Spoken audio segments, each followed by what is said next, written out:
खुपिर येथील विठ्ठल सहकारी पाणीपुरवठा संस्थेच्या भोगावती नदीवरील जाकवेल जवळचा ट्रान्सफॉर्मर चोरट्यांनी फोडलाय। चोरट्यांनी ट्रान्सफॉर्मरमधील सुमारे 4 लाख रुपये किमतीच्या कॉपर वायर लंपास करत सुमारे 60,000 रुपये किमतीच्या ऑइलचे नुकसान केले। या प्रकारामुळे संस्थेचे सुमारे 5 लाख रुपयांचे नुकसान झाले। सध्या ऊस शेतीसाठी पाण्याची गरज असताना चोरट्यांनी ट्रान्सफॉर्मर फोडल्यामुळे संस्थेकडील 200 एकर क्षेत्राच्या शेतीच्या पाण्याचा प्रश्न निर्माण झालाय। गेल्या महिन्यात कुरडू आणि दोनवडे इथल्या संस्थांचे ट्रान्सफॉर्मर चोरट्यांनी लक्ष्य करत पोलिसांसमोर आव्हान उभं केलंय।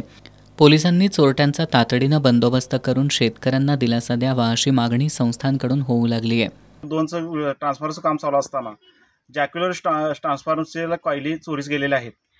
त्यामुळे शेतकऱ्यांचा पाण्याचा प्रश्न उद्भवला आहे। 200 एकर क्षेत्र आता पाण्याविना पडून आहे। करवीर पोलीस ठाण्याचे विजय तळसकर, अमोल चव्हाण यांनी घटनास्थळी येऊन पंचनामा केला।